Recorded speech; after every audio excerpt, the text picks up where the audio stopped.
Ainda não, peraí. Peraí que eu vou acionar. Aí como é que eu faço? Diz aí de novo. Ó, no meu aparece o mais, como se fosse ativar mais observações, e aí tem ali um globozinho, Interpretação.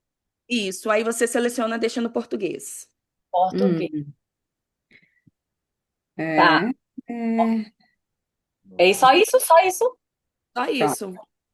pronto, pronto, consegui. Porque a gente só vai ouvir quando ela falar o português. Deixa eu ouvir Quando ela ficar doidinha. Como é? A gente não, se você só escuta o inglês se você mudar o canal para o inglês. Ah, tá bom. Legal isso, a gente já fez teste. Quer tá. testar com ela, Karina? A Porque tradutora? a Ana e a Gabi falam. Prazer. Hola Karina, no te quiero hacer lío con los idiomas, pero bueno,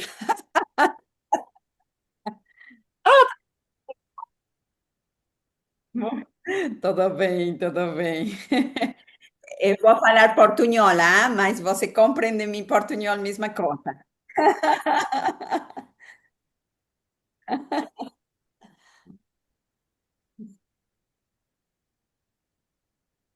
Olá, chicas, como Oi, Hola, Tina. hola, qué Pode linda. perguntar, Karina. Tudo bem, Gabi? Ei, Ay, Miti.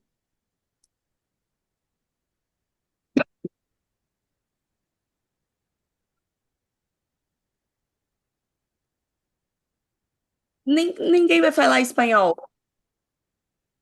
Gabi fala espanhol. alguna cosa puedo ayudar, sí, con mi portuñol y con mi inglés con ejos fonológicos, para mí.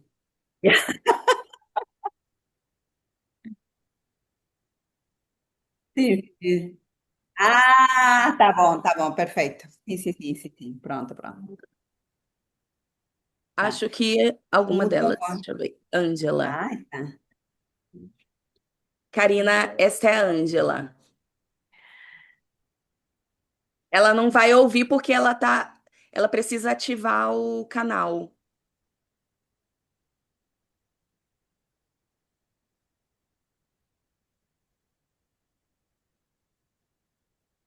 Ah, ok. O Alex, o Alex precisa retirar a tradução, é isso? Tá. Acho que você consegue, né, Alex?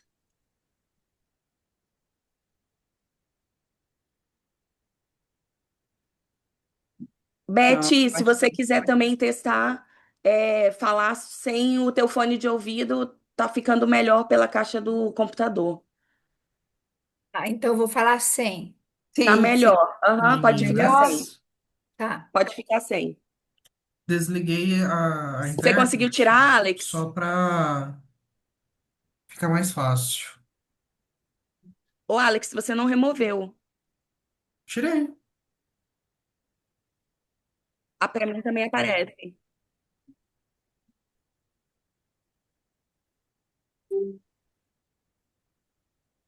Agora sim. Ahora sí, Prontinho. Agora deu. sí.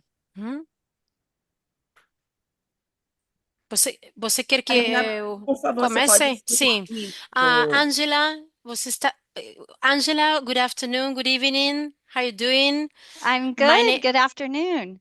Ok, ele disse que está bem e boa tarde. Ah, I would like to explain to you how to enable the translation, right? So that you can listen to me when I translate from Portuguese into English. And when you speak in English, I will be translating into Portuguese. All right? Okay. Eu acho que você pode aproveitar para explicar para Jéssica junto. Sim. Ótimo. Hi, Jessica. Ah, Hi, everyone. How are you? Hi, Hi. my name. It's good. Hi. Well, Nice to my name meet is you. Karina. Nice to meet you. And on behalf of Focus, nice to meet you, right? I will be here to help you out with the translation, right? I will be translating from English into Portuguese and from Portuguese into English, right? Ok. Acabo de explicar para elas que eu estou aqui trabalhando para vocês e vou ser a tradutora, vou estar traduzindo de inglês para português e de português para inglês, sim? Agora vou explicar para elas como ativar a interpretação. Angela y Jessica, sim? So that you can listen to the translation, right? When someone speaks in Portuguese and I translate into English, you have to have the translation enabled. So I would like you to please look at the little a world icon that you have at the bottom of the Zoom bar. Can you see that? There's a little round icon with 3 dots that says more. Yes, I see the more. I see the Ok, more. ok. Elas estão vendo o globinho que está embaixo, sim? Ok, então, so you now click on the 3 dots and there will be a menu, scroll down menu that says interpretation and you have options, language options. Can you see that? I do not have that. And actually, when I very first logged in, I did have that. And it is now not there. Okay, let me explain that to Michelle and Okay. her staff, right? Ela disse que agora ela não está vendo esse globinho. Oh, let's see. Click here to get started. A gente vai ativar então agora, pode ser? The translate is without voice. Okay. Post. Can you Karina, can you see the little world icon at the bottom of the screen? It was I- there I- momentarily, and I clicked English, and now it disappeared again. Ok. I did the same. Estava antes, mas agora desapareceu, sumiu. vou ativar. Então, vou. Okay, it's Tá, there. Karina. Hmm. If I click English, Yes. now I see the English. So I'm going to click on interpretation with the little world. Okay, English.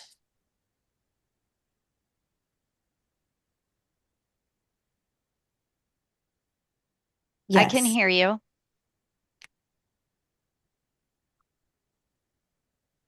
Yes, I can hear you.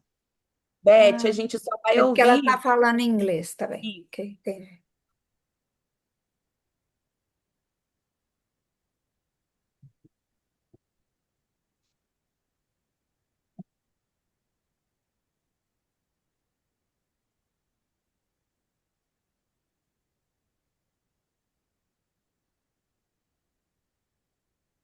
Sim.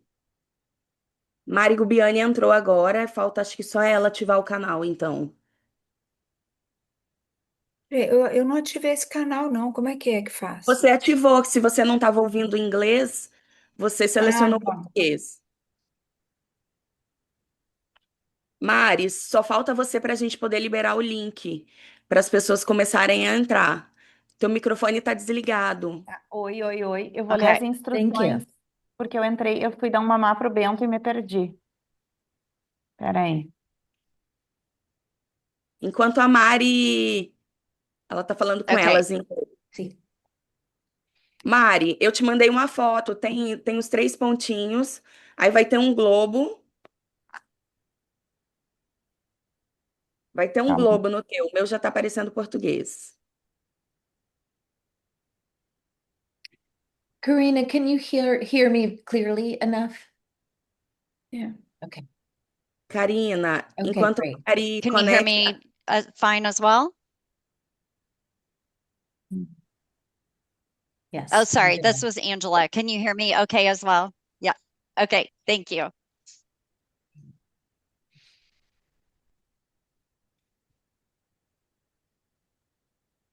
deu certo, Mari? Sim, Deu certo? certo. Karina, então só a gente vai fazer uma pausazinha, mas eu queria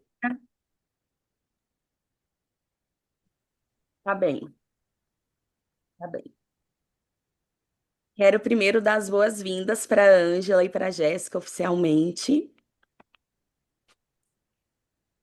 Gracias. Me, Thank Thank you you. for having us. me desculpar pela falha na língua. E me desculpar ainda pela falha na língua, mas eu prometo melhorar para as próximas. Oh, my Em- Brazilian Portuguese is much, much worse, and we're so sorry we cannot speak that. So thank I you for have translating. I have been Eu working on acredito. my Duolingo for Portuguese before September.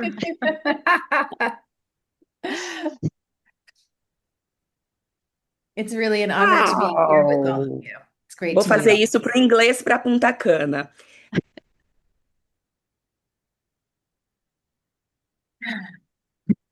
Great. Wonderful. A gente agora vai enviar o link. Pode todo mundo fechar as câmeras. Pronto. E nós vamos enviar o link para os alunos. E aí a gente entra às 19 pontualmente. Tá bom. Ok, Mi. Perfect. Alex, eu acho que pode deixar o vídeo rodando enquanto isso, tá?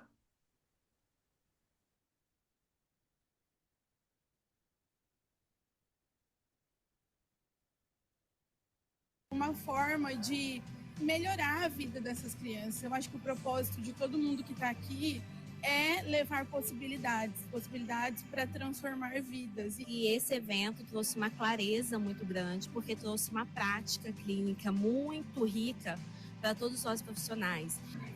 Aprendizaje. Inmersión. Maravilhoso. Espléndido. Assuntos muito bem pertinentes, atuais, muitas novidades. A cada dia eu pensava num paciente, tanto que eu anotava assim, fulano, ciclano, e fazia um círculozinho ali.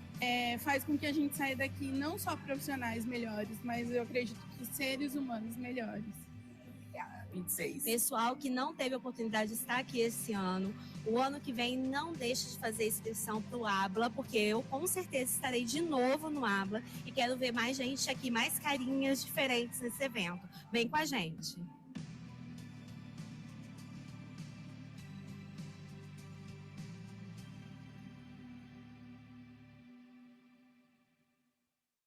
Acredito que esse encontro potente de fonoaudiólogos de todo o Brasil, todo mundo, na verdade. Conteúdo muito bem estruturado, dinâmico, didático, inovador. Eu amei a didática do curso, a gente aprende muito, são muitos exemplos, tá maravilhoso. É muito potente, é muito rico. Vocês conseguiram colocar aqui profissionais de grande excelência pra gente, que eu sou fã de carteirinha de todos os que eu já vi, sabe? E vou seguir vocês aí pelo restante 2026. Da América 2026, nos aguarda isso. E unindo a prática e a ciência para que a gente encontre uma forma de melhorar a vida dessas crianças. Eu acho que o propósito de todo mundo que está aqui é levar possibilidades para transformar vidas. E esse evento trouxe uma clareza muito grande, porque trouxe uma prática clínica muito rica para todos nós profissionais. Aprendizaje. Inmersión. Maravilhoso. Espléndido. Assuntos muito bem pertinentes, atuais, muitas novidades. A cada dia eu pensava num paciente, tanto que eu anotava assim, fulano, ciclano, e fazia um círculozinho ali. Faz com que a gente saia daqui não só profissionais melhores, mas eu acredito que seres humanos melhores. 26. Pessoal que não teve a oportunidade de estar aqui esse ano, o ano que vem não deixe de fazer inscrição para o Habla, porque eu com certeza estarei de novo no Habla e quero ver mais gente aqui, mais carinhas diferentes nesse evento. Vem com a gente.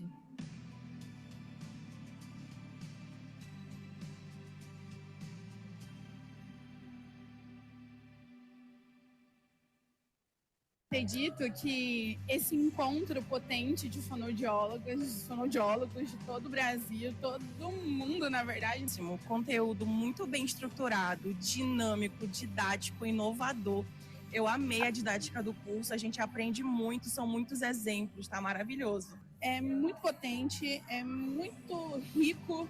Vocês conseguiram colocar aqui profissionais de grande excelência para gente, que eu sou fã de carteirinha de todos os que eu já vi, sabe? E vou seguir vocês aí pelo restante 2026. da América 2026, nos aguarda aí. E unindo a prática e a ciência para que a gente encontre uma forma de melhorar a vida dessas crianças. Eu acho que o propósito de todo mundo que está aqui é levar possibilidades para transformar vidas. E esse evento trouxe uma clareza muito grande, porque trouxe uma prática clínica muito rica para todos nós profissionais. Aprendizaje. Inmersión. Maravilhoso. Espléndido. Assuntos muito bem pertinentes, atuais, muitas novidades. A cada dia eu pensava num paciente, tanto que eu anotava assim, fulano, ciclano, e fazia um círculozinho ali. Faz com que a gente saia daqui não só profissionais melhores, mas eu acredito que seres humanos melhores. 26. Pessoal que não teve a oportunidade de estar aqui esse ano, o ano que vem não deixe de fazer inscrição para o ABLA, porque eu com certeza estarei de novo no ABLA e quero ver mais gente aqui, mais carinhas diferentes nesse evento. Vem com a gente.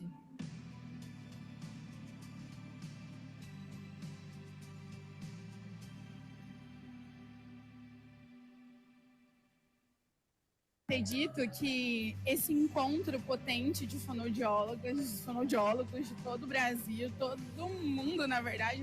Conteúdo muito bem estruturado, dinâmico, didático, inovador. Eu amei a didática do curso, a gente aprende muito, são muitos exemplos, tá maravilhoso. É muito potente, é muito rico. Vocês conseguiram colocar aqui profissionais de grande excelência para gente, que eu sou fã de carteirinha de todos os que eu já vi, sabe? E vou seguir vocês aí pelo restante 2026. da América 2026, nos aguarda aí. E unindo a prática e a ciência para que a gente encontre uma forma de melhorar a vida dessas crianças. Eu acho que o propósito de todo mundo que está aqui é levar possibilidades para transformar vidas. E esse evento trouxe uma clareza muito grande, porque trouxe uma prática clínica muito rica para todos nós profissionais. Aprendizaje. Inmersión. Maravilhoso. Espléndido. Assuntos muito bem pertinentes, atuais, muitas novidades. A cada dia eu pensava num paciente, tanto que eu anotava assim, fulano, ciclano, e fazia um círculozinho ali. Faz com que a gente saia daqui não só profissionais melhores, mas eu acredito que seres humanos melhores. 26. Pessoal que não teve a oportunidade de estar aqui esse ano, o ano que vem não deixe de fazer inscrição para o ABLA, porque eu com certeza estarei de novo no ABLA e quero ver mais gente aqui, mais carinhas diferentes nesse evento. Vem com a gente.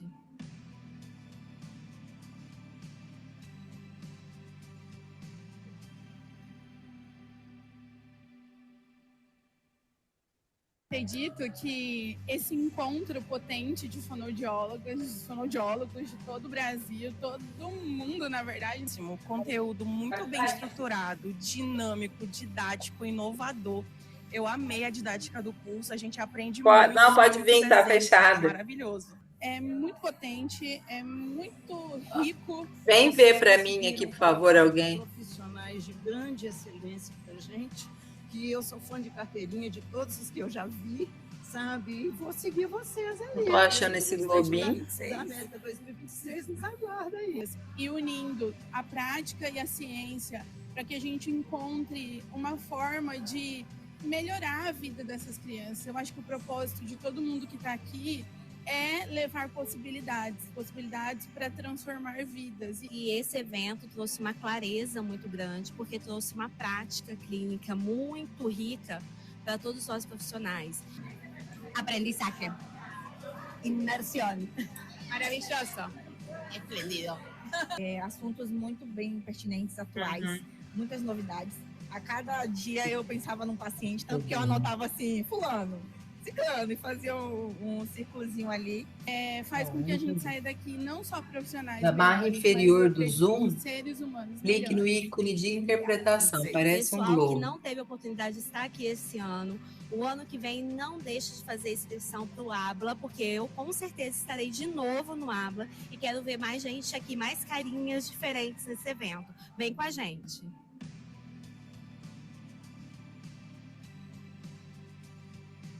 Habilitar background. Acredito que esse encontro potente de fonoaudiólogos de todo o Brasil, todo mundo, na verdade. Conteúdo muito bem estruturado, dinâmico, didático, inovador. Eu amei a didática do curso, a gente aprende muito, são muitos exemplos, tá maravilhoso. É muito potente, é muito rico. Vocês conseguiram colocar aqui profissionais de grande excelência para gente, que eu sou fã de carteirinha de todos os que eu já vi, sabe? E vou seguir vocês aí pelo restante 2026. Da América 2026, nos aguarda isso. E unindo a prática e a ciência para que a gente encontre uma forma de melhorar a vida dessas crianças. Eu acho que o propósito de todo mundo que está aqui é levar possibilidades para transformar vidas. E esse evento trouxe uma clareza muito grande, porque trouxe uma prática clínica muito.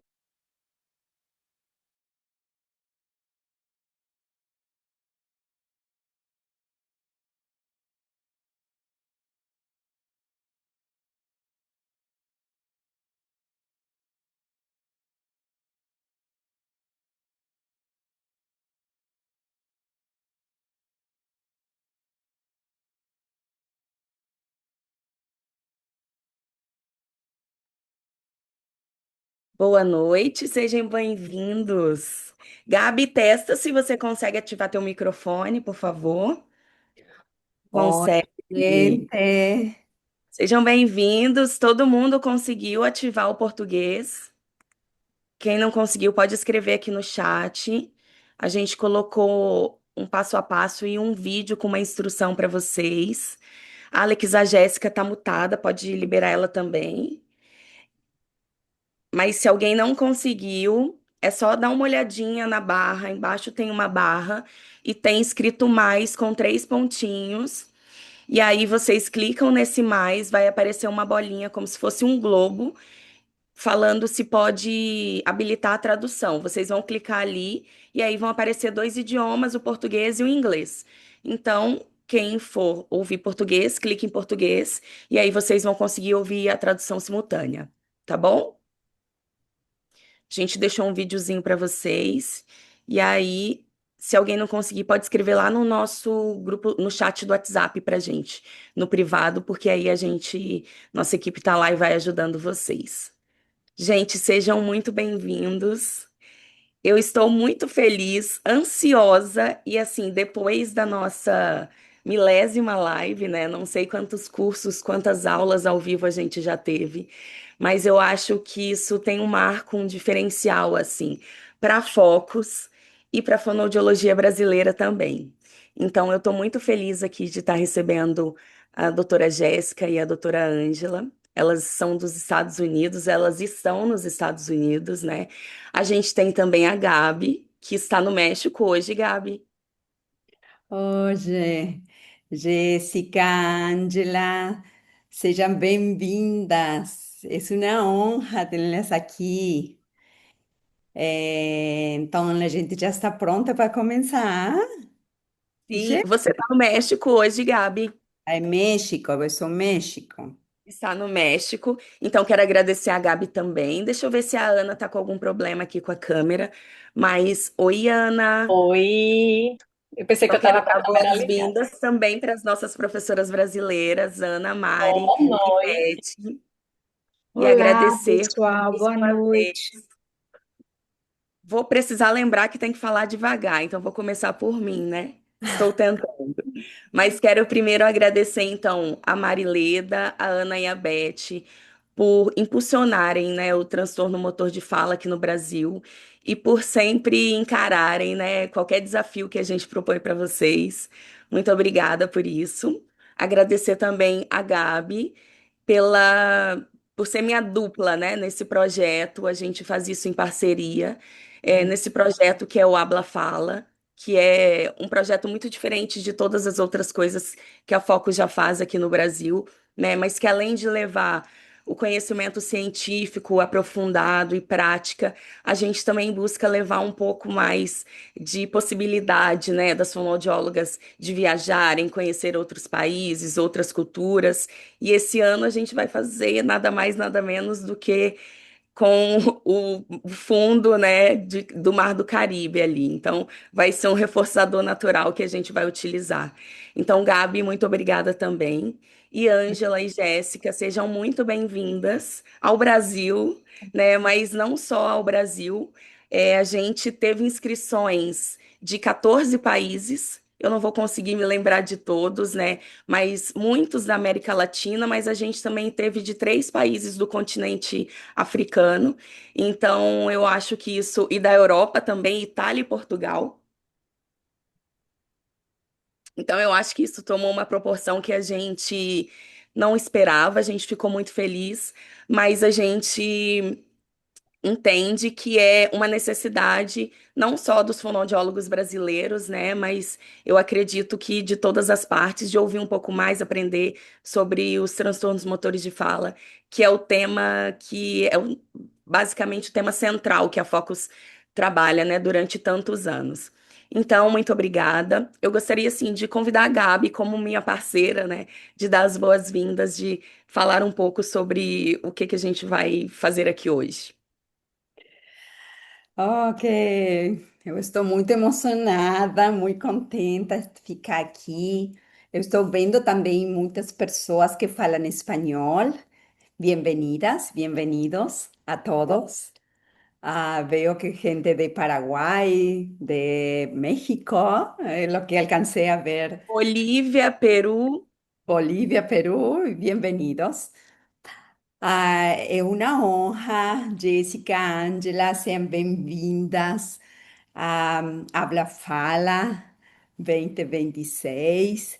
E aqui, para começar, muitos fonoaudiólogos conhecem algo sobre LSVT Loud para a doença de Parkinson, que possui várias décadas de evidência sólida. Mas vocês podem explicar como esse método fez a transição desde os adultos para as crianças com transtornos motores da fala, porque aqui a gente trabalha com crianças. Então, Yes, yes. Gabby, thank you so much. Michelle, the Focus Cursos team, thank you. Angela and I are honored to be speaking to this very impressive group from so many different countries. It's a little overwhelming to know how many of you are out there, but we are excited about explaining to you about how LSVT Loud has developed from one of the more evidence-based treatments for individuals with hypokinetic dysarthria to other populations. And so I'll start with explaining that Dr. Lorraine Ramig really pioneered this work for adults with Parkinson's disease. And there are many decades of randomized controlled trial evidence that have established its efficacy for hypokinetic dysarthria. But the conceptual breakthrough that's really allowed translation to other populations, including pediatrics, was that recognition that LSVT Loud is not just a Parkinson-specific treatment. It is a neuroplasticity principle treatment that happened to be validated first for people with Parkinson's disease. So that translation to pediatric populations was led first by Dr. Cynthia Fox, and she was really the first to apply LSVT Loud to pediatrics.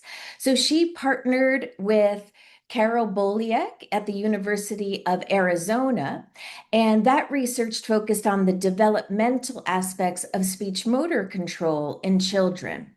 So that first pediatric published study was with Dr. Fox and Dr. Boliek back in 2012, and that demonstrated efficacy. Oh, sorry, Michelle. Só queria pedir para a doutora Jéssica falar um pouquinho mais devagar para gente, por favor. Oh, lo siento, I'm so sorry. Thank you. I will. So that first pediatric published study was published by Doctors Fox and Boliak, and that was in 2012. And so that really demonstrated the first efficacy data for children with dysarthria secondary to spastic cerebral palsy. So the rationale for the transition really is supported by 3 points. So first, the principles of activity-dependent neuroplasticity. These were first articulated by Klein and Jones in 2008. These are universal across age groups. And the developing brain is, if anything, more responsive to that experience-dependent change compared to the adult brain. Now, second, children with motor speech disorders also have a fundamental problem of that underscaled speech motor system, even though the underlying neuropathology is quite different. Now, finally, the third single target of a paradigm shift of LSVT loud, what we do is we train healthy vocal loudness, but we do it as a single high amplitude motor target. And that is well suited to pediatrics, where multi-target protocols can be so cognitively demanding and attentionally demanding for children.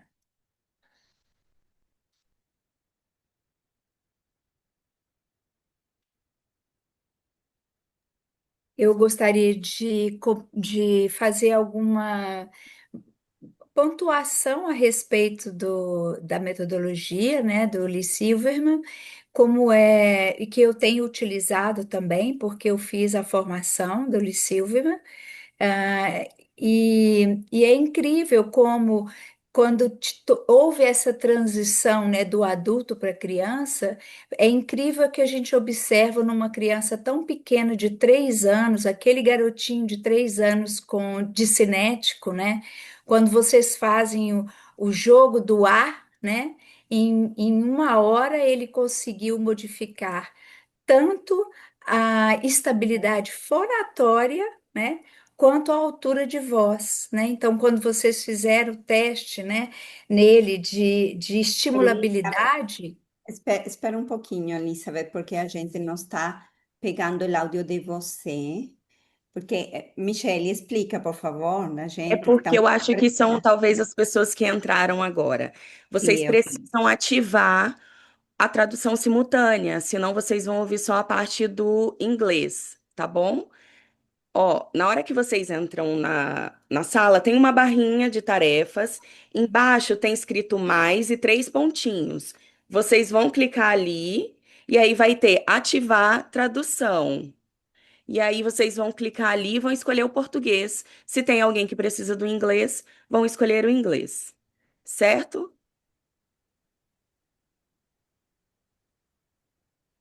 conforme eu dizia então, né, muito incrível, né, a atuação, quando a gente atua com essa abordagem, a mudança, né, principalmente na estabilidade fonatória e no aumento do volume da voz, né? E a propósito do que vocês estavam dizendo, né, e que Gabi pontuou, né, que começou lá com Parkinson e depois vocês transicionaram para também as crianças, né?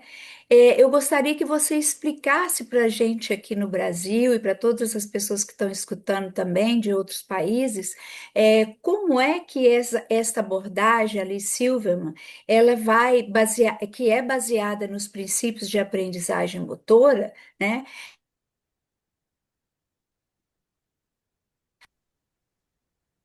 Yes, I also wanted to, I'll be happy to answer that, but wanted to start with a thank you to all of you for having us here as well. We're very excited to share this information. So thank you, Maria Elizabeth, for your comments on that and your observations. I would be happy to talk about how we can drive that neuroplasticity in these children. So as Jessica mentioned, Klein and Jones published a wonderful article in 2008 that really describes those principles of activity-dependent neuroplasticity. It's a wonderful article to read if you haven't had a chance to look at that. Many of these principles are now widely accepted as this foundation in neurorehabilitation. I'm going to highlight a few of them that are most directly incorporated into LSVT Loud. One that we start with is intensity and repetition. This means what is the dose required for change? And we see if we want to have change, that dose needs to be intensive. This is different from many of our traditional speech approaches. And we talk about that in depth of sometimes we have to shift that thinking or that paradigm. LSVT Loud is 16 one-hour sessions over 4 weeks. Within that 1 month of treatment, we're doing thousands of structured, high-effort repetitions. There's daily home practice and carryover. When we think about intensity, many speech language pathologists here, I'm sure, specializing in pediatric motor speech disorders, can all agree that intensive treatment is a preferred mode of delivery. And in fact, we see this reflected in the literature and in other methods such as DTTC or prompt. Intensity is very important, but as Schertz and Gordon note, intensity is necessary, but not sufficient alone for change. So that's why it's paired with other principles. One of these that we do in LSVT, in addition to intensity, is specificity. What we mean by that is the nature of training dictates the nature of neurochange. LSVT trains a single motor target, healthy vocal loudness. It's never a voice, it's a shout, it's not strained, it's just healthy vocal loudness at a level we would all say is typical. This single target paradigm of voice is what really differentiates LSVT Loud from other approaches which take a multi-system approach. Also, when we think of specificity, we want to train to the deficits. So if there's weakness, hypotonia, respiratory, phonatory incoordination, LSVT exercises work to increase that amplitude or improve the coordination. This specific functional task practice is important. One of the other principles is saliency, meaningfulness. In LSVT Loud, the loudness target is always tied to functional communication goals that are important to the child, such as I can be heard by my teachers, my friends pay attention to me and laugh at my joke, I can participate at the dinner table. So this is how the protocol moves beyond drill into functional carryover. Additionally, everything we do in a session is tailored and salient to the child. For example, if they like rockets, all my activities will be reading and talking about rockets with that target voice. This is one of my favorite parts of delivering LSVT Loud treatment, of really tapping into that individualization for each person. And then we have complexity. LSVT Loud, using this as a model, each session moves the child through a hierarchy of speech tasks that gradually get more complex, not only in the session, but across the weeks of treatment. And finally, timing, this principle of timing. Timing matters because experience-dependent plasticity is most efficient when intervention is delivered early.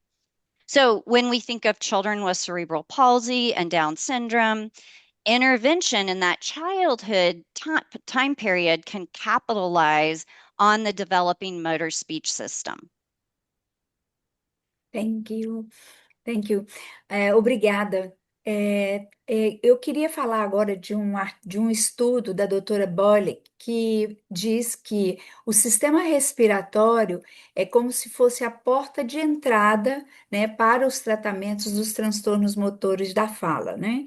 E também a doutora Strange diz, né, que a base, né, do Lee Silverman são os sistemas, né, fonatório e respiratório. Queria que vocês contassem para a gente como vocês priorizam esses dois sistemas nessa abordagem. Yes, Mary Elizabeth, it's an excellent question, and I really think that question touches on one of the foundational principles of LSVT Loud. The protocol uses healthy vocal loudness as a single high amplitude motor target, and that organizes the entire motor speech system.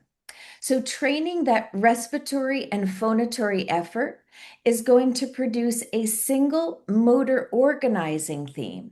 And that theme will have a maximum impact on other aspects of speech production that increase effort and coordination across the entire speech motor system. And that was prevalent throughout one of Fox and Boliak's articles that was published in 2012. So the loudness target is the organizing anchor, but it's not delivered in isolation. Our clinical models, the models that we provide the children, they actively shape speech rate, articulation, and resonance through the way we deliver the protocol. So, for example, we model an increased amplitude of mouth opening, but we do that under the umbrella cue of loudness. And that will improve articulatory accuracy and speech clarity, and it will naturally facilitate that more functional speech rate. And we also rely very heavily on modeling, and modeling is one of those principles of motor skill acquisition. So we ask children to copy us, to copy our models, or we say, do what I do. And that approach is a central feature of LSVT Loud for Kids. It helps to give the kids a very clear auditory model and a visual reference for that target voice. And that also includes a healthy resonance and articulatory excursion.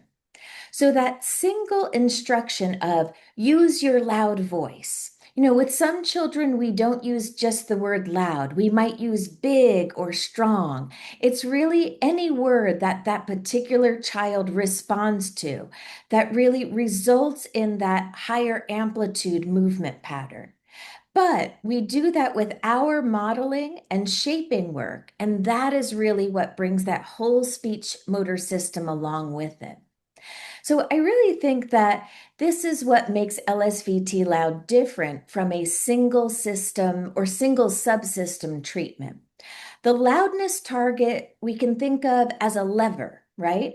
But pulling that lever, the way we pull it, that will then result in this coordinated change across respiration, phonation, articulation, and resonance simultaneously. And Dr. Strand, you mentioned, she recommends that respiratory and phonatory support should occur first, or at least co-occur with that articulation work in children with motor speech disorders. And LSVT Loud really operationalizes this by anchoring down the foundation while children's modeling will shape the rest. So those downstream effects are well documented in the published literature.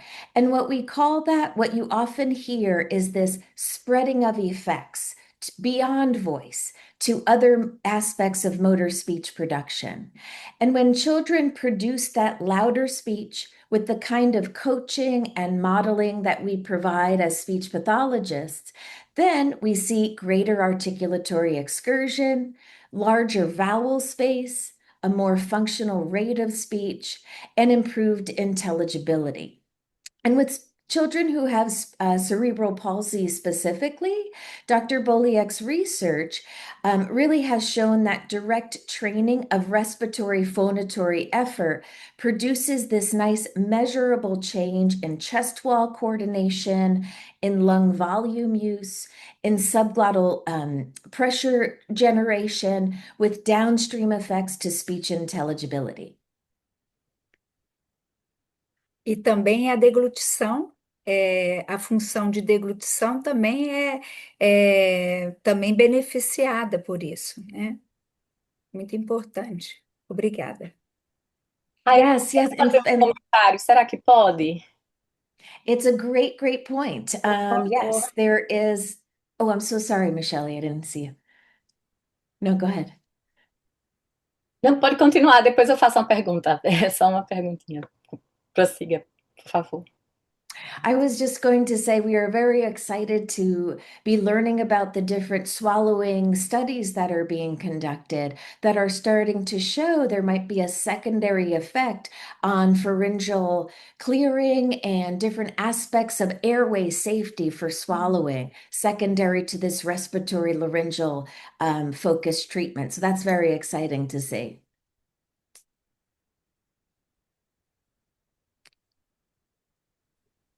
Ana, você? O que me chama a atenção no laudo, então, é essa escolha de um alvo motor saliente, né, que funciona quase como um atrator do sistema, né, que reduz a carga de controle distribuído, organiza a respiração, fonação e articulação de uma forma bem integrada. E isso dialoga muito com o que a gente vê em outras abordagens motoras, né? Quando o alvo é bem escolhido, o sistema se auto-organiza, né? E aí eu pensei, quando a gente usa um único alvo de amplitude alta como Laude, estamos essencialmente aí manipulando um parâmetro global que reorganiza o sistema. Como é que vocês pensam a transferência desse ganho para contextos que exigem maior refinamento, uma precisão mais fina, mais variabilidade? Por exemplo, ajuste prosódicos ou contrastes articulatórios mais sutis.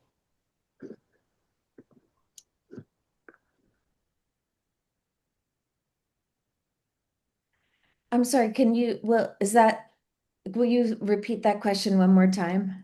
Claro. Está sendo traduzido? Que eu não sei se eu botei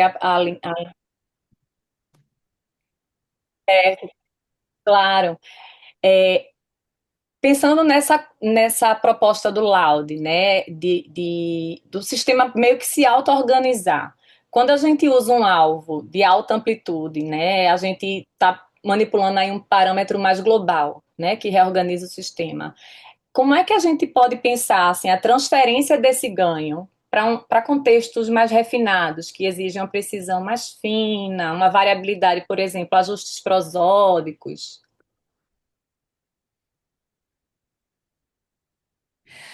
So to clarify, do you mean, do we also notice that spreading of effect to prosodic elements like improved intonation, rate of speech, and stress pattern?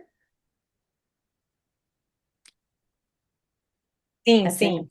See, yes, absolutely. That's a very excellent point. There are a number of published studies that also show that the specific exercises that we do that result in this greater loudness and improved spreading of effect across the entire speech motor system also do show changes in prosodic elements of speech. So reducing and sometimes improving the rate of speech of conversation or speech production in general, the stress pattern, both at the word level and the sentence level, which really normalizes that output in conversation, and also intonation. We hear a much greater pitch range, children being able to increase pitch and decrease pitch and maintain that loudness and articulatory accuracy simultaneously, again, all under that umbrella cue of loudness. Perfeito, muito interessante isso. Muito obrigada, Jéssica.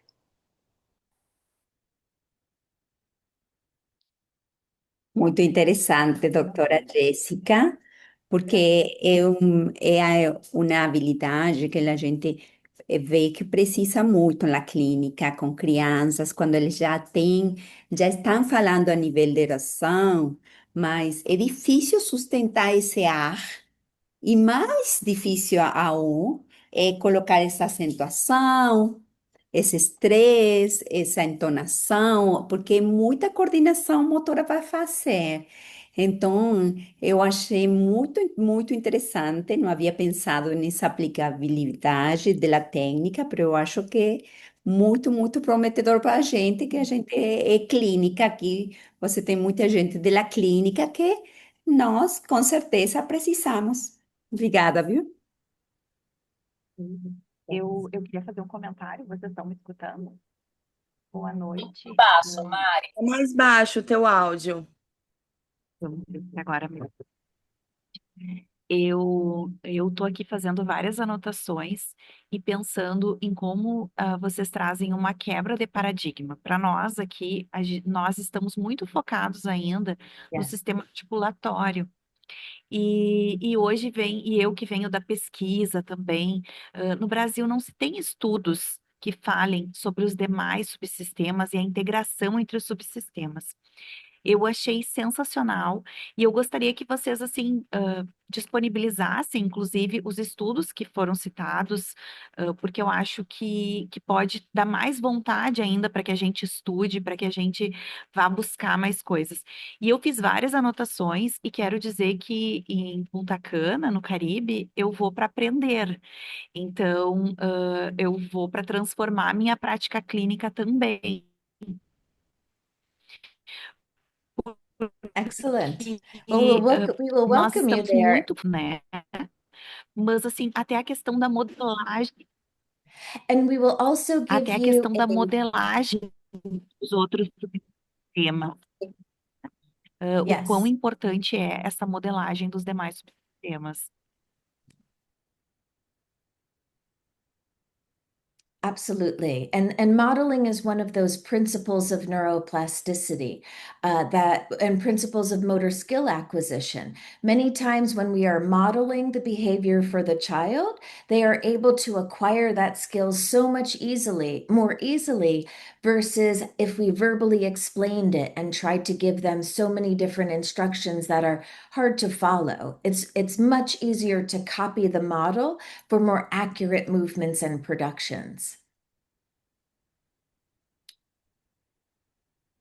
I will also be providing a nice pediatric reference list. And so you'll have a number of articles to be able to reference and read following this question and answer session.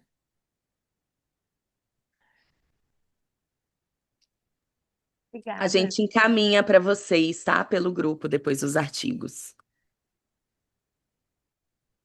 Acredito que os artigos vão dar mais vontade para que a gente estude mais ainda e busque mais sobre o ICU. Existe até um artigo da doutora Ângela, né, onde ela ressalta essa importância de não trabalhar os sistemas separados, né? Que então, quando se foca, né, no sistema respiratório e fonatório, você vai adquirir avanços imensuráveis, né? Principalmente na articulação e na inteligibilidade, né? E uma coisa que eu acho muito interessante do método é que ele tem os três pilares, né? Que ele tem, que é o alvo, né? Que é o modo que é feito, a maneira como vocês podiam explicar, gente, como é realmente a terapia, né? E principalmente o que eu acho muito legal é a capacidade do paciente de fazer a calibração, né? De ele mesmo se calibrar com relação à voz. E entender isso, né? Então, para mim, isso é realmente trabalhar todo o feedback, o feed forward, o tempo inteiro, né? Então, é muito bacana e isso vai realmente fazer com que ele generalize, né, os aspectos do plano motor da fala, né?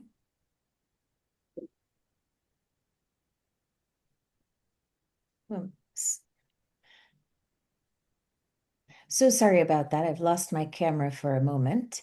But yes, you're perfectly right, Maria Elizabeth. We are really focused on that those three things. It's the treatment target, that target of respiratory voice or vocal loudness. But if we did that with a low intensity, we may not see that same effect. We must do that intensively across those 4 weeks of therapy.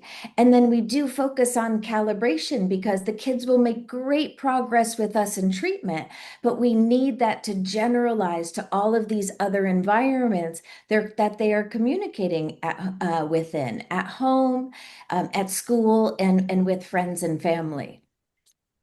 Mhm. Thank you. Ana, vai você, foi eu. Ah, I think it's Anna's. ok.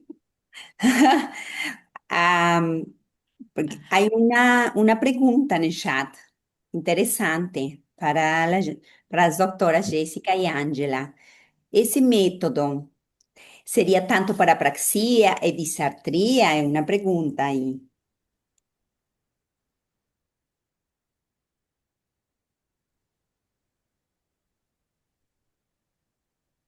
I can take that one. So the research that we've had so far is more focusing on the dysarthria aspects.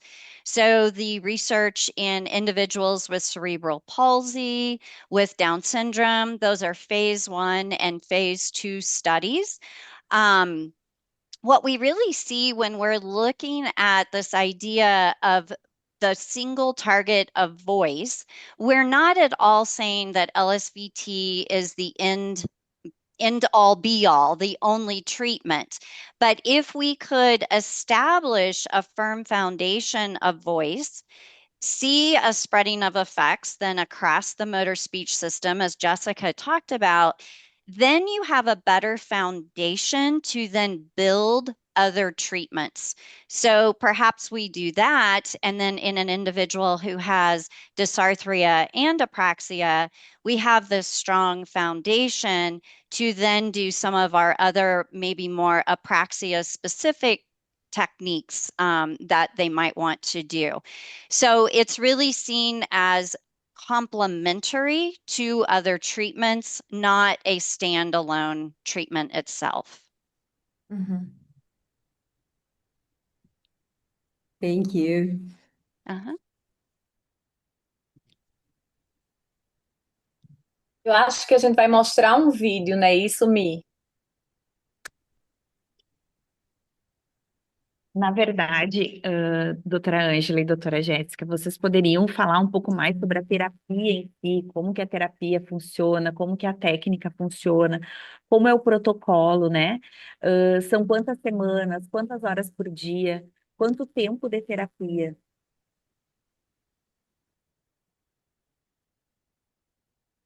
Certainly, I'll be happy to talk about that. So the therapy is 1 month in length. In that 1 month, you're doing 16 1-hour individual sessions. So it's 4 times a week for 4 weeks. In with that, an important component is there's daily home practice. So we really take that intensity from inside the treatment room, that important principle of intensity, and also put it outside of the treatment room. The protocol structure is the same for adults and children. We many times get that question of, do you have to alter it? The structure itself is the same. What's different is when we think of the principle of neuroplasticity of saliency, it's individualized for every single individual that we work with. The structure of the protocol, the first 30 minutes are the daily exercises. These are really the core building blocks to then strengthen the voice, work on respiratory, phonatory coordination, to then be able to take the voice into functional conversational speech. So in the first half of the hour, there's sustained vowel phonation. Again, always done with healthy vocal loudness. Ascending and descending pitch glides to work on if people have monotonicity. And then functional phrases. So these are things the child would say every single day, 10 phrases, and they're practiced with that same good, healthy vocal loudness. The idea being they become so overlearned that when the child says it outside of the treatment room, it's that reminder of, oh, yes, that's the voice I need to use to be heard and understood. The second half of the session is the speech hierarchy. This is where we have that neuroplasticity principle of complexity. So we start simple, week 1, with single words, and gradually increase the complexity across the 4 weeks of treatment with a target of conversational speech by week 4. Within each session, when we think of the principle of intensity, the training mode is high effort. There are multiple repetitions.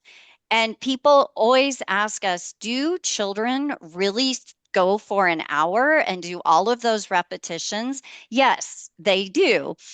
We've seen it in the research studies. We've seen it in clinical implementation. Jessica and I have personally seen it. Do you have to have many activities for each of the tasks to make sure you get through those repetitions? Many times, yes. But we're always driving that high effort. We're coaching with the modeling, which, as Jessica introduced, is so essential. By decreasing our clinical explanations and instead modeling, we create an efficient and effective way for them to learn the single target of being loud. And then it was brought up about the calibration. So a large part of the treatment is a consistent knowledge of results across all those repetitions. So the child knows exactly what is the loudness, the quality, the effort. Jessica touched on this a little bit earlier. The cue is a single cue to be loud. The exact word that we use varies for each child. So for some children, it's my big voice or my strong voice. Or there was a little girl who we try to pick something that has a positive relation. And for her, it was her princess voice. So whatever it is for that child that helps them recognize this is the voice I need to use to be understood. Clinicians are constantly shaping the healthy good quality throughout the entire session. In LSVT, there is never strain. If a LSVT therapist hears strain, they immediately stop and shape that voice. And then we're doing a lot of adaptations of movement, adding kinesthetic feedback, increased visual and auditory feedback. Clinicians are frequently laying on the floor, putting their legs up and down to get the pitch glide. So it's a very active type of therapy.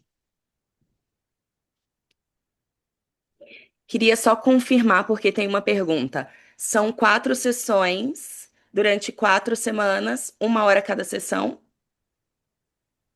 Correto? Correct. 4 times a week for 4 weeks. Each session is 1 hour in length, and they're individual. It's not group therapy. Eu gostaria de fazer Vocês uma querem pergunta. ver um vídeo de como que aplica a terapia? Sim, Por favor. Mas antes disso, O Alex vai preparando enquanto isso. Pode falar, Mari. pergunta. A família é inserida nesse processo? A família participa de alguma forma, leva atividade para casa e tem atividades, tem sessões em casa também. Então, como que é a inserção familiar nesses casos? Yes, excellent question. Our operating principle is that within the hour session, we really want the child to take responsibility and ownership of the voice. So many times the parents are not in the session. They might be observing from another room, but the child is learning to take ownership. This is my voice. This is what I do. Now, certainly for home practice, especially for younger children, they may need reminders of what to do. And so at the end of the session, if the parent has not been observing, we can bring them in, explain what happened, what they need to do for their home practice, ask the parent to help facilitate that. Home practice is only about 10 minutes on the days that they see the therapist. So on those 4 days, on the 3 days they don't see the therapist, they practice twice a day. So it's very simple, but it is essential for success because that again gives the child the opportunity to take ownership outside of the treatment room for the voice. And an important part of the home practice is carryover.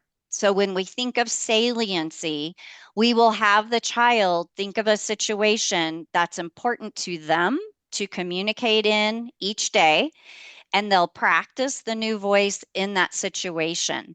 It's the first thing we ask them about when they come back the next day. When you were at football practice, did you use your loud voice to tell coach, have a great day? And did coach hear you? And if they say yes, see, even when it was loud, you used that voice and coach could hear you over all the other kids screaming. So that gets into that calibration and generalization piece.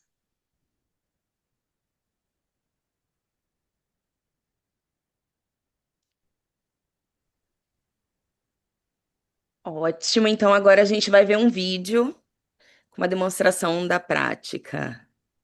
Ângela, o curso já está organizado, vai ser em setembro. Dia 4, tem data e hora, dia 4 de setembro, em Punta Cana. A gente vai estar com a Ângela e com a Jéssica.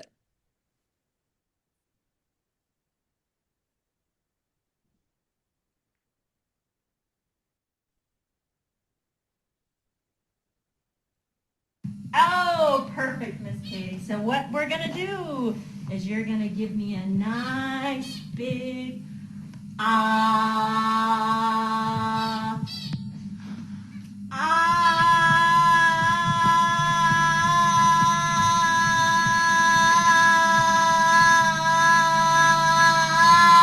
Whoa! What did you get? I got 953. Good. Are you ready with your big, beautiful voice? Yes. Okay. Hello, this is Katie. Perfect. Good morning. Stop it. Okay. Yes, please. Don't forget to breathe. Mom, Dad, come in here. Can I wake up? Stacy, thank you. Excuse me. Okay, what if they didn't hear? Excuse me. Good. All right, now with your ah, let me hear another little ah. Go ah. Ah. Good, with that voice, explain what that is. This is something you cook with. And it has different buttons that you can push. Oh, try that again. It has different buttons that you can push. Good. Microwave. No. No. Stove. Yes. Woo! Good.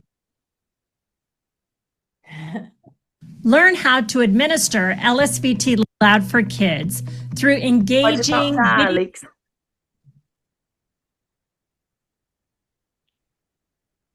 Ai, tem muitas perguntas aqui. Pode retirar, Alex, por favor, o vídeo.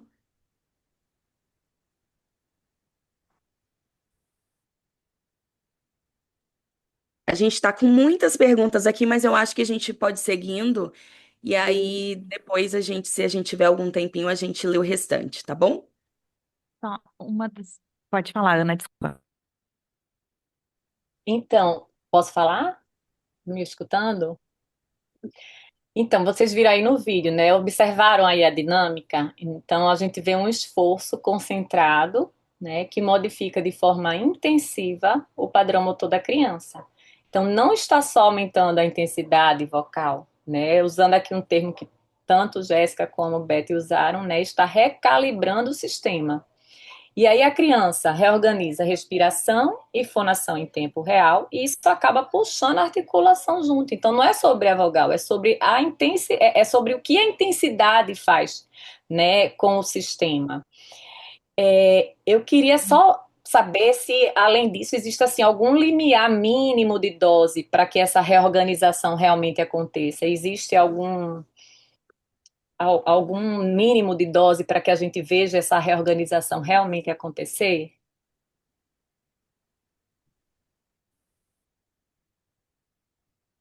Well, I think that it speaks to well, there are a couple of ways to respond to that. I think it's a very important question. We tend to see the impact of this result even on day one, because a child will respond to the model, and you can see that spreading of effect, that deeper breath, that louder voice, a more open mouth with greater lingual movements that result in clearer speech. Maybe we even hear better intonation in that speech or that voice. But what I think is important is what Angela was just speaking to a moment ago, that for that everyday treatment and that daily homework exercise on top of that, combined with that 4 weeks of treatment, that's really when we see that calibration that Mary Elizabeth mentioned before really happen. That's when that generalization can occur, and children start to self-monitor and correct and more spontaneously use that greater amplitude of movement to talk in spontaneous speech in other environments.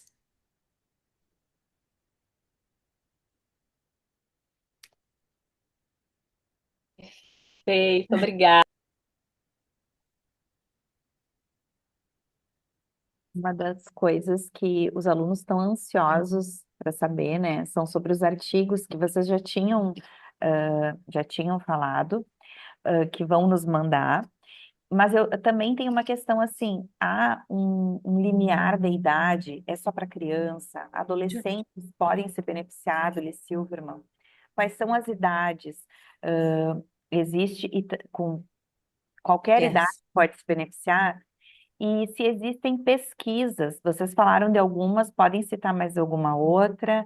E também para que a gente, se vocês nos mandarem os artigos, a gente pode enviar para os inscritos.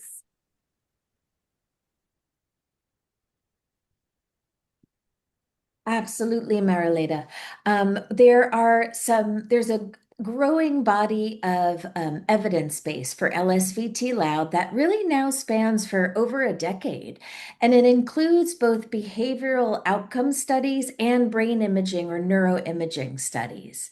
So the behavioral evidence really began with Fox and Boliak back in 2012, as I mentioned before. That was one of the first prospective studies of LSVT Loud in children, first starting with spastic cerebral palsy.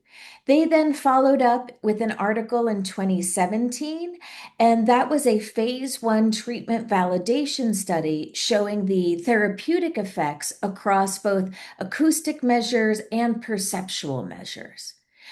In 2014, they also published a case study that was a review of about 25 children documenting both strong responders to LSVT Loud for Kids and weak responders.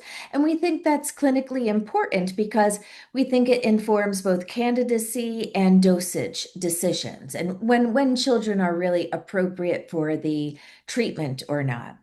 The Down syndrome evidence is really anchored by Doctors Boliak, Halpern, Hernandez, Fox, and Ramig. There was a great study published in 2022, and that reported phase 1 outcomes. And it also demonstrated significant improvements in vocal loudness, and speech intelligibility, and some select acoustic measures. What's really great is that neuroimaging evidence, right? The brain imaging work, which I think distinguishes LSVT Loud from most other pediatric motor speech treatments. Bakhtiari and colleagues in 2017, they used functional magnetic resonance imaging to document these treatment-induced changes in brain activity in children with cerebral palsy. And then Reed and colleagues in 2017 used something called diffusion tensor imaging, DTI, and this was to document changes in white matter integrity following that same protocol. Then Whelan and colleagues back in 2021, they conducted a more systematic scoping review of the brain imaging evidence in motor speech treatment, and they concluded that the highest levels of evidence for this treatment-dependent neuroplasticity have been derived from LSVT Loud across both adult and pediatric populations.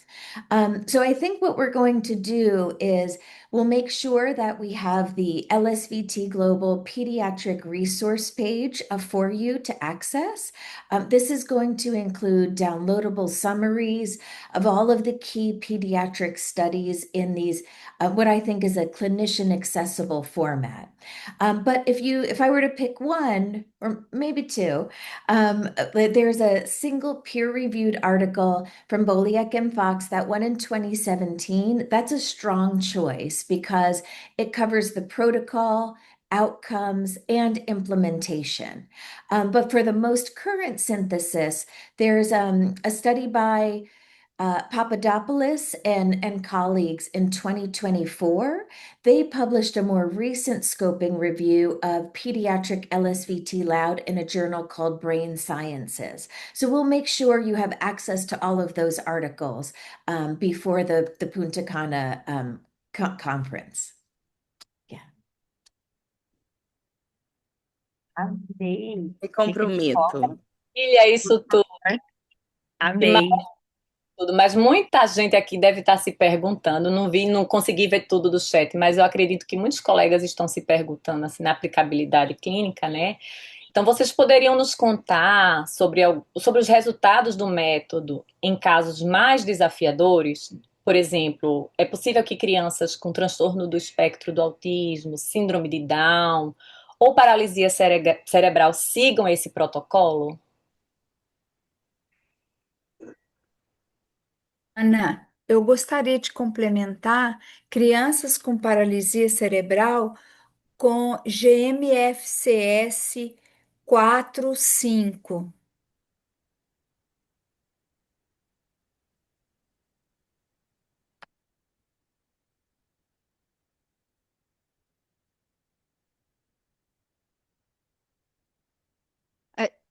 I can talk about, sorry, I wasn't sure if they were done with the follow-up on the brain palsy. Okay. I can talk about some examples clinically with Down syndrome and cerebral palsy as a start. Jessica just introduced to you the phase 1, phase 2 studies.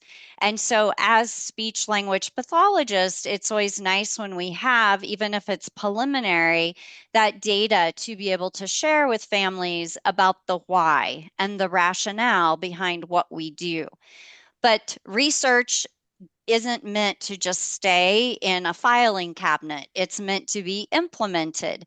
So we have therapists who are trained globally in how to deliver LSVT Loud. And so beyond just our experiences, the research experiences, we do know in pediatrics, this is being globally implemented. When we think about some of those challenging cases, you really have to be flexible as a clinician. And so what we train in the LSVT Loud course, when you take that full course, is what we call a stimulability protocol. So it's going to be up to the decision-making of the clinician looking at in the assessment doing a specific stimulability protocol, consulting with the medical team on whether or not they feel that LSVT loud would be appropriate. The individuals for candidacy in general, they need to be able to follow one-step instructions and models. They need to be able to imitate, to produce voice, and to participate for an hour in activities with that appropriate scaffolding. When I said clinicians need to be adaptable, we have this evidence, research and clinically, that children can do these thousands of repetitions that happen across the month, but you have to have many, many activities prepared because, as you all know, you may think you have this wonderful salient activity and it worked great one day, and you come in the next day and the child decides they don't want to do it. And so to keep that intensity of practice going, we have multiple options that are still salient for the child. The really interesting thing that we see with this therapy is children don't need a lot of extrinsic motivators. Many times we're so used to stickers and charts. They get so excited about hearing their voice and that power to communicate and seeing the impact of that, that becomes an intrinsic motivation where they just want to keep doing the exercises. I had a clinician tell me once, she was working with a girl with Down syndrome, and the girl would ask for her reward to be to do more of the sustained phonation exercises because it made her feel good. She liked them. So that is a shift of the children will just get in and do those repetitions. Also, as many of you have probably noticed, children want to orally communicate. They choose oral communication even in light of failed attempts. So it's our job to help them be successful with that. When you have the more complicated cases, more cognitive involvement, that reliance on modeling rather than verbal instruction is one of the reasons this protocol is so well suited to these individuals who have more cognitive impairment or preschool aged children. It keeps the treatment efficient for them. Additionally, that single training target of voice reduces that cognitive load, which can then help with compliance and treatment. And as we mentioned before, we're not saying LSVT loud is a replacement for other evidence-based approaches, but can it complement and work together? So this one particular case of autism, I want to highlight that Jessica was the first author on. When I said the candidacy requirements, there are probably many individuals you might be thinking of as speech therapists who you're thinking, I don't think they could do an hour or do all those repetitions. And Jessica and her colleagues published a paper in 2021 regarding a case with a teenager who had autism spectrum disorder and a mixed dysarthria. And what is really important to highlight about this case is that it directly addresses this issue of what if someone isn't ready? What if I do my stimulability testing and they can't participate? What Jessica and her colleagues did was implement a pre-treatment protocol that went for quite some time, designed to prepare this individual for the demands of LSVT in a gradual way.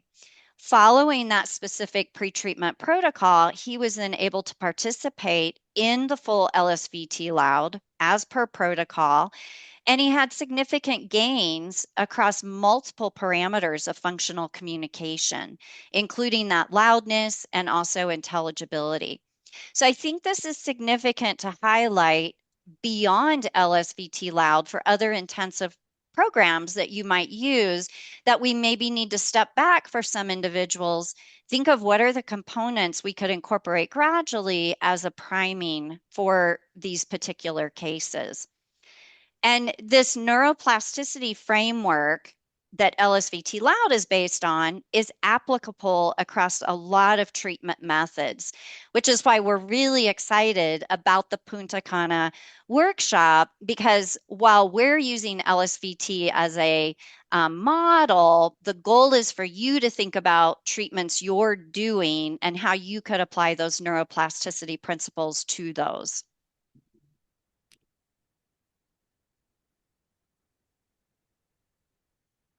Eu acho É que fundamental, né?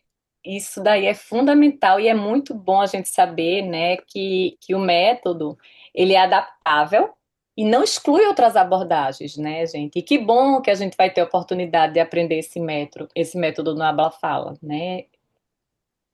Não, eu fiquei animadíssima, assim, e com muita vontade de ver mais. Mas, assim, ó, até agora a gente já falou de ciência, eu acho que a gente falou de prática baseada em evidências, porque vocês trouxeram muitos resultados, e isso é muito bom, muito positivo. Vocês falaram de casos complexos, mas eu acho que o povo deve estar com vontade de ouvir os resultados na prática. Vocês poderiam compartilhar aquelas amostras de áudios que tem o antes e o depois com análise acústica para mostrar para o pessoal que ainda está em dúvida do que vai ver em Punta Cana? O Alex vai colocar aqui para gente.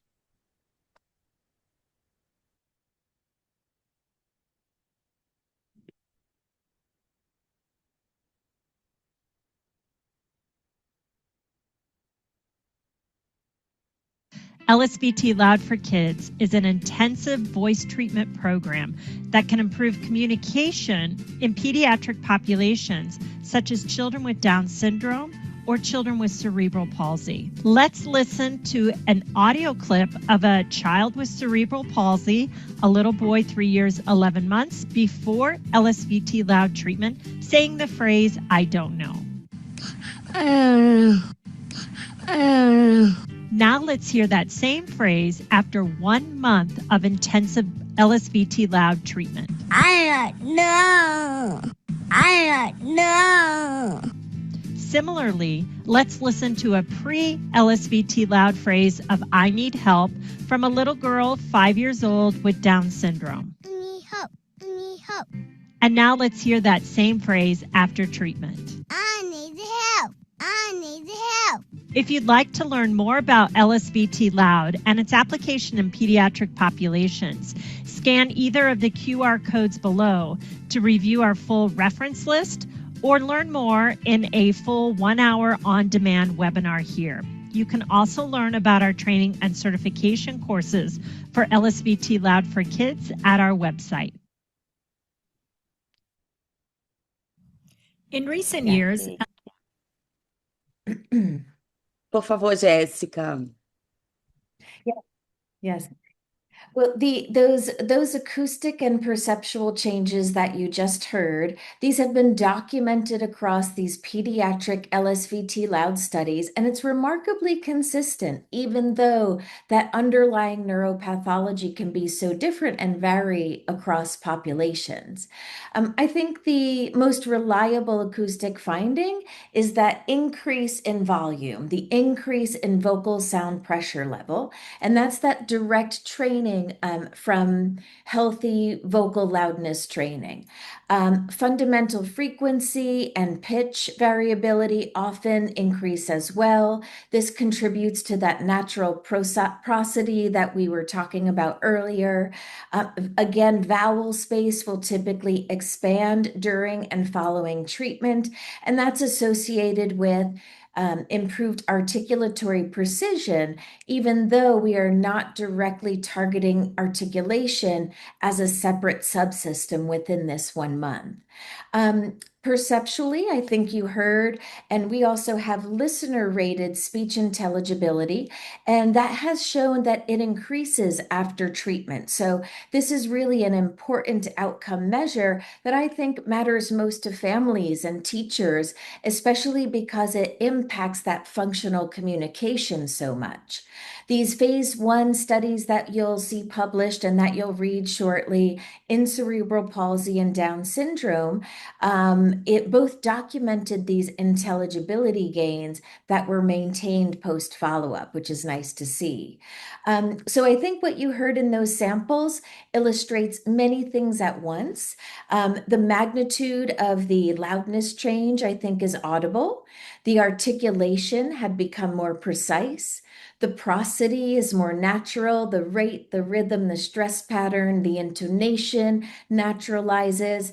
And I don't know if you picked up on this as well, the child's voice sounds less effortful, right? Not more effortful, despite our training for increased amplitude. And the acoustic graphs that you saw, it was a waveform at the top, spectrographic analysis below. It really visualized what your ear was hearing. So I think, again, the most important takeaway, even though we've got great data to support what we're hearing, what we're seeing, and why, the important takeaway is that children have more communicative confidence, and this can also improve language and behavior and participation in their day-to-day activities.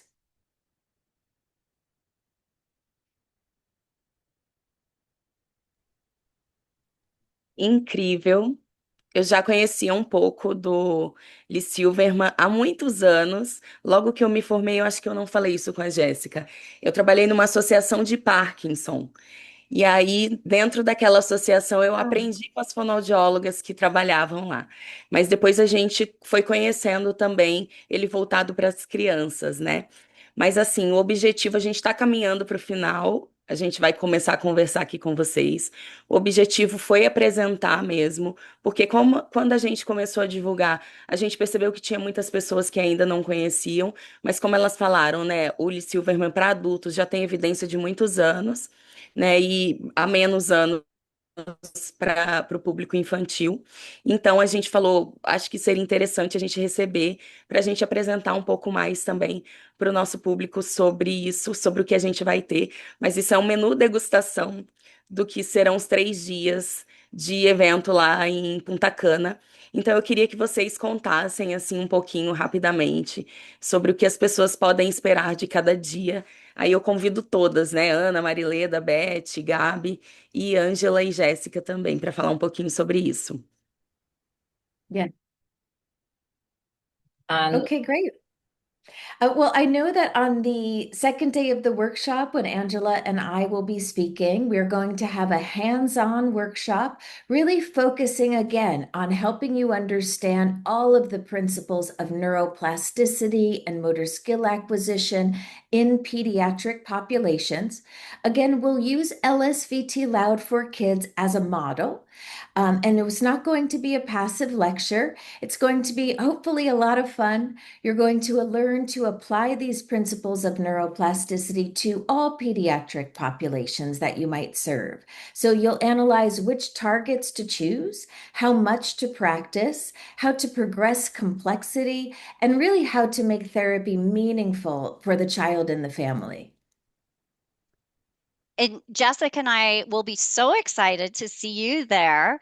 And just to further state, whether you're currently using a different structured protocol, such as DTTC or other clinical approaches with your pediatric caseloads, our goal is really that you'll leave with an understanding of how the principles of neuroplasticity can be further incorporated into what you're doing.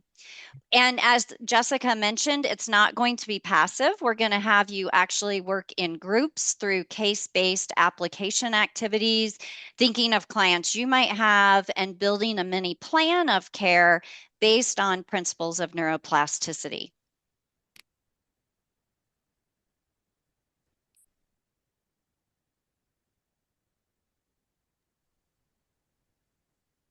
Vai, Mari.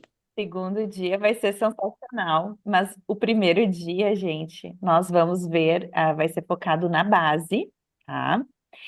Vai ser um laboratório, é importante falar que vai ser um laboratório prático de análise visual, auditiva, dos diferentes padrões, das diferentes bases motoras, né? Vocês aprenderão a realizar o diagnóstico diferencial na prática. Então, uma das coisas que quem esteve em Buenos Aires no ano passado e quem tem interesse de ir para o Caribe nesse ano, vai entender que esse workshop não é uma palestra simplesmente. São aulas teóricas recheadas com muita prática, muita prática. E prática não só dos professores, mas com testagem com vocês também. Acho que isso é importante falar. Foi uma das coisas que, se vocês viram os vídeos que estavam rodando antes, os alunos referem isso. Eu estava pensando no meu paciente, eu testei no meu paciente, certo? O primeiro dia vai ser assim. Mira, Maria Leda, a gente está já trabalhando em colecionar muitos vídeos, porque isso acontece se a gente hoje pergunta, fala quais são todas as características da apraxia de fala na infância, e lá, todo mundo sabe. Ok, olha este paciente, que ele está fazendo? Mostra os sintomas para mim, e aí a gente fica em dúvida. Então, a ideia da gente é ter esse laboratório prático para análise. Vamos voltar. Você viu? Rápido. Olha aqui, olha aqui, olha aqui, olha aqui. Olha a Então, isso abertura é de muito mandíbula, interessante. o controle mandibular, o controle respiratório, o controle fonatório. E a gente já tem um drive, gente, cheinho de vídeos e tá alimentando este drive. Então, eu acho que vai muito além da teoria, né, Gabi? Vamos falar em Sim, com teoria, mas certeza. vamos mostrar na prática, certo? E no Sim, terceiro dia, né, a gente vai fechar com os planejamentos mesmo terapêuticos, né? E a ideia da gente, né, a gente entende, Gabi, que é muito difícil, apesar da gente ouvir muito na prática. Aqui na Focus, vocês estão vendo que a gente já fala muito disso, né, das terapias motoras para praxia. Quem fez aqui na Focus os cursos também de disartria já tinha ouvido falar do Lee Silverman, né?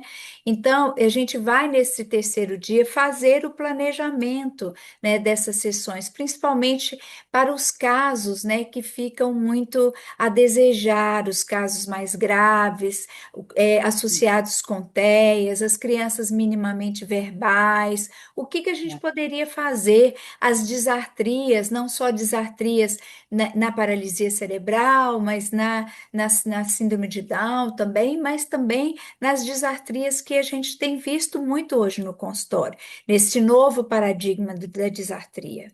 é verdade.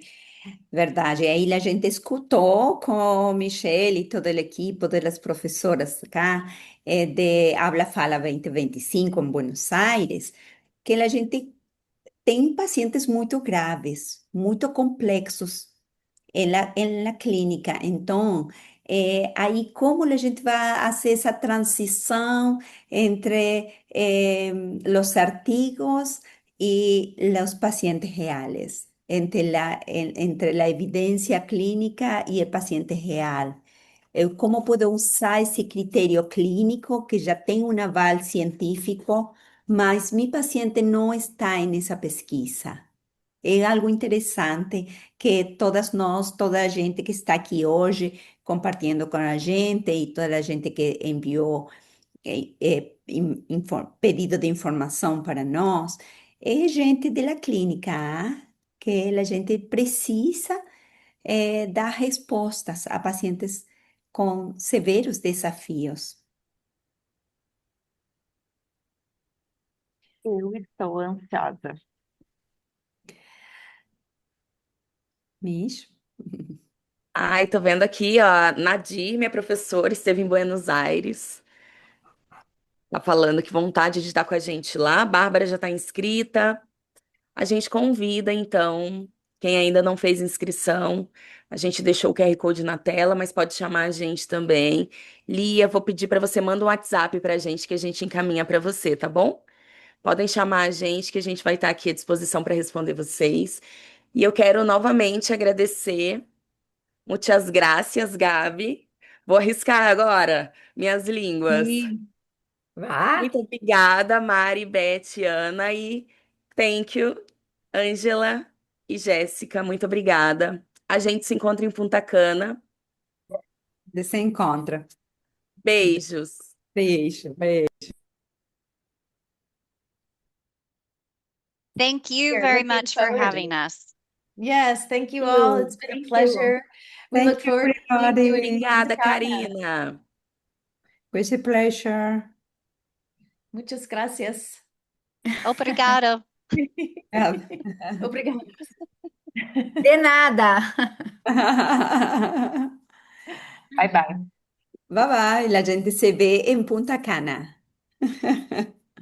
Nos vemos en Punta Cana.